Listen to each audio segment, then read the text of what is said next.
Hi, my name is Steve Copeland and welcome to another video in this Foundational Theology series. There are some who teach that in Romans 7:7-25, Paul is speaking as a Christian struggling with sin. Now, such an interpretation utterly contradicts the Apostle's teaching in the previous chapter, where he reminds Christians that they have been freed from sin, 6:7, to count ourselves dead to sin, 6:12, and that sin shall not be our master, 6:14, because we have been set free from sin and have become slaves to God, 6:22. Yes, Paul recognizes that Christians may still allow sin in their lives, but his underlying message is that our old self was crucified with him, that is Christ, so that the body of sin might be rendered powerless, that we should no longer be slaves to sin. This is 6:6. Now, by contrast, in 7:7-25, he refers to himself as unspiritual, sold as a slave to sin, 7:14, that he has a desire to do what is good but cannot carry it out, 7:18, and he is a prisoner of the law of sin. A Christian cannot be set free from sin and become a slave to God, and at the same time be unspiritual and sold as a slave to sin. This is a blatant contradiction. We cannot claim that the body of sin has been rendered powerless, and then that we have a desire to do good and cannot carry it out. Either we have been set free from sin and become slaves to God, or we are a prisoner of the law of sin.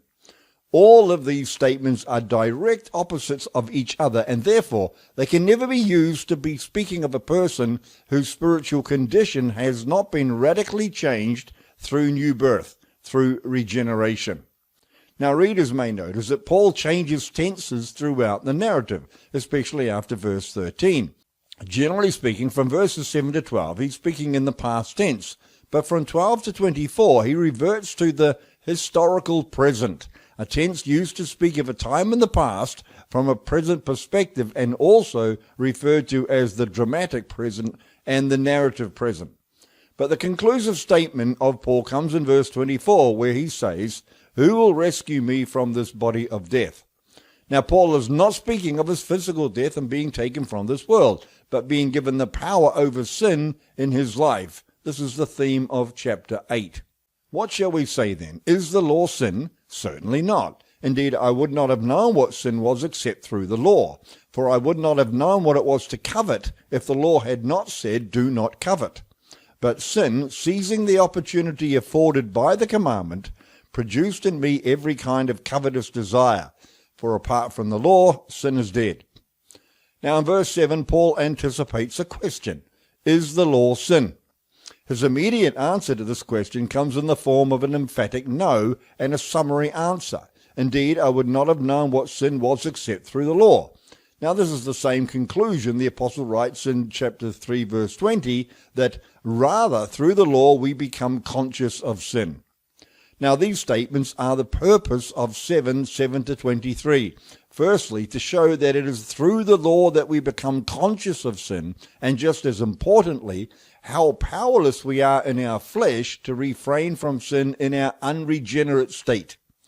Thirdly, Paul wants to show that our becoming conscious of sin awakens our autonomous nature, the spirit of lawlessness. This is anomia.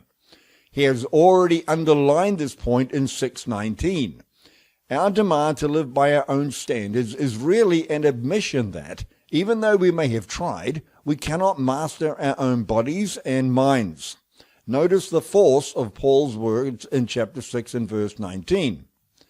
Just as you used to offer the parts of your body in slavery to impurity and to ever-increasing wickedness, now offer them in slavery to righteousness, leading to holiness. Now, in the original language, Paul writes that in our unregenerate state, we, quote, yielded the members of our bodies in slavery to impurity from lawlessness to lawlessness. The term lawlessness to lawlessness is anomia, the root and principle of sin and rebellion. Therefore, in 7:7-8, Paul's observation is as follows. Through becoming conscious of the law, I understood what it was to covet and recognized myself as covetous.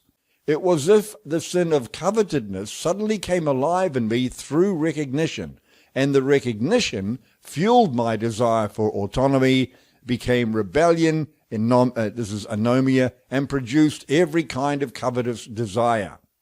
Now it's interesting that Paul chose the example of coveting other than other commandments, such as murder or following false gods. He doesn't tell us at what age this recognition of right and wrong becomes conscious. However, young children do not have the cognitive abilities to desire or plan murder or to choose to follow false gods, whereas coveting is one of the first forms of sin that children exhibit. Now, Paul then states that, apart from the law, sin is dead. This is a similar statement he made previously in chapter 5, verse 13, where he writes, "Sin is not taken into account where there is no law." Now, for a child, their parent or caregiver is the one who administers the law, the one who draws the line between right and wrong. Now, although standards may differ in various cultures, all societies have norms of right or wrong behavior which parents are expected to teach their children to obey.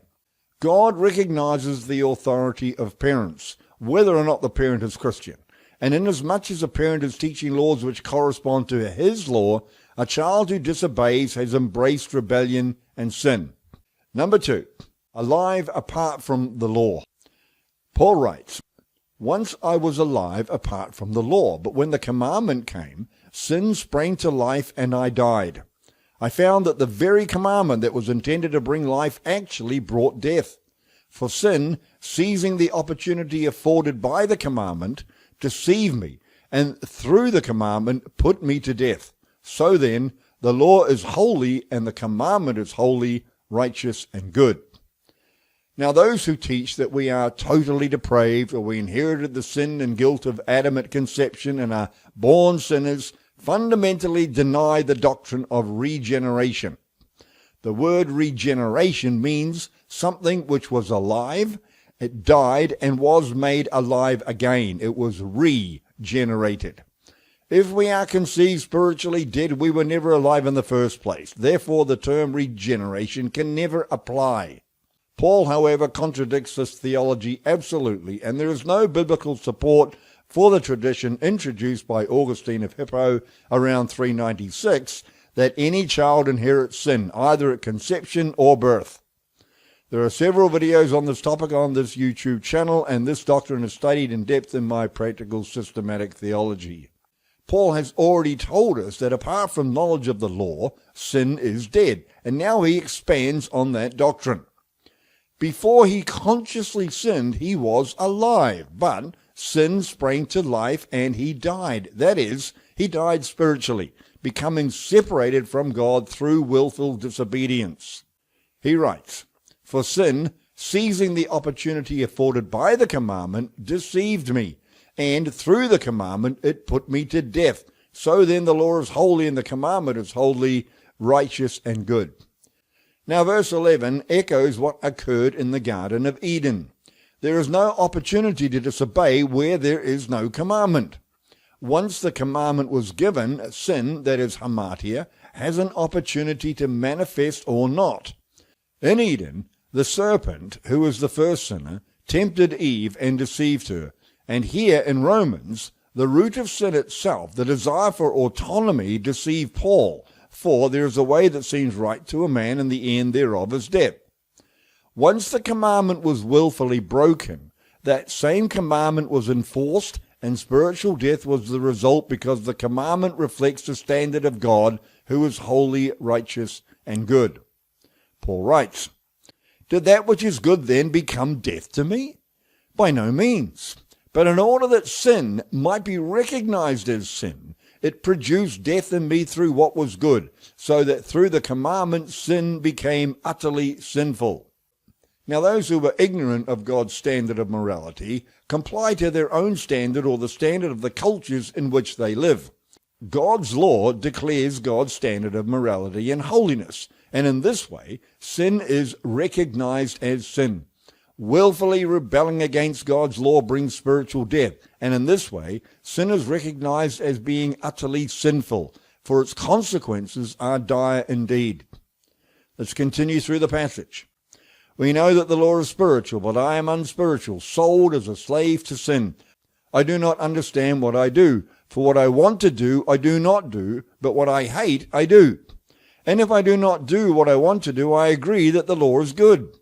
As it is no longer myself who is doing it, but it is sin living in me.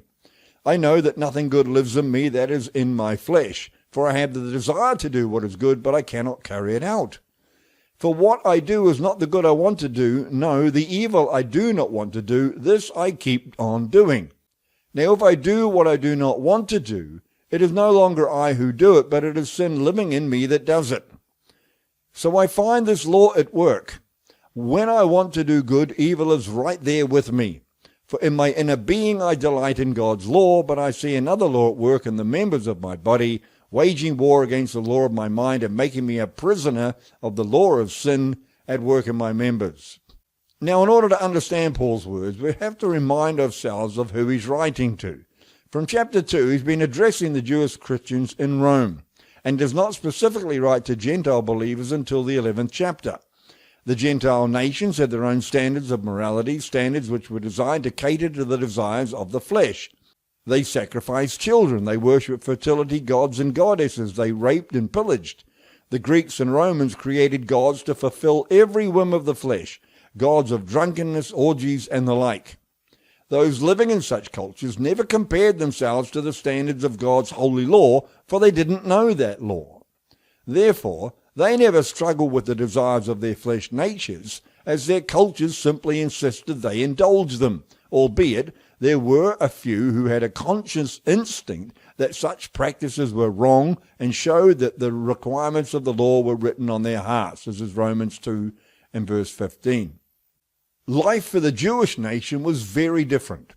As Paul has stated, the law forced them to recognize God's standard of holiness and, by comparison, their own utter sinfulness. And herein lies the paradox of the unregenerate human condition. On the one hand, we may delight in all that is good, holy, and perfect, for we are made in God's image of He who is good, holy, and perfect. And on the other hand is the human desire for autonomy and independence, the part of our nature that desires and demands to live our own way. These two are at war with one another. The mind understands and delights in God's standard of holiness, and the flesh demands to be satisfied. In the unregenerate person, the flesh dominates and we become slaves to its desires and demands, a state of habitual sin. We know we fall short of God's standard and glory, but are powerless to change. Every year on New Year's Eve, millions make resolutions to change their sinful habits. They determine to stop smoking or getting drunk or using foul language or they want to walk away from a sinful relationship. But without the indwelling divine nature, these resolutions ultimately fail, for the human mind must be transformed. The flesh must be brought into conformity with God's standard, and our bodies must be offered as a living sacrifice to God, Romans 12, 1-2. Only through being born again, through being regenerated and indwelled by the triune God, can this process of change be successful. Now, Paul's Jewish audience understood this dilemma and paradox from personal experience. He writes in the historical present in order to show empathy, to show his readers that he too was at war with his flesh, even as a fanatical Pharisee, Galatians 1:14. He knew that nothing good lived in his flesh, that he had the desire to do what was good, and Paul was an absolute fanatic, but he couldn't carry it out. He recognized that he was, quote, a prisoner of the law of sin at work in his members, that is, in his fleshly nature. And in verse 24, Paul writes, "What a wretched man I am! Who will rescue me from this body of death? Thanks be to God through Jesus Christ our Lord." Notice the tenses here. Paul asks, who will rescue me, not who has rescued me. Therefore, he is still using the historical present right to the end of chapter 7. And as a way of reminder, in chapter 6, the apostle has already stated that Christians have been freed from sin, 6:7, to count ourselves dead to sin, 6:12, and that sin shall not be our master, 6:14, for we have been set free from sin and have become slaves to God, 6:22, because we know that our old self, the flesh nature, was crucified with him, so that the body of sin might be rendered powerless, that we should no longer be slaves to sin, 6:6. The regenerate person may fail on occasions, but our flesh is no longer a slave to the law of sin. It has been crucified with Christ and rendered powerless to keep us from living for Christ. We do have the power to live a godly life, and Scripture makes this very clear. In summary, if you, as a Christian, believe that you have the desire to do what is good but cannot carry it out, you're already defeated, dear friend. By contrast, Peter tells us that through becoming partakers of the divine nature, we have, quote, everything we need to live a godly life. This is 2 Peter 1:3-4. All Christians struggle against our flesh natures, for our bodies make demands on us, and our old habits take time to be replaced by godly habits. But understand this incredibly important point. We are never condemned in our struggle, but rather our struggles prove our desire to live for Christ and to show our love for Him in having and living a holy life for Him. In this, I have no doubt that our efforts to be holy as He is holy gives Him joy. I hope this video has been useful and encouragement to you. Please like and subscribe, and please also share this video with people that you think may benefit from its message. God bless.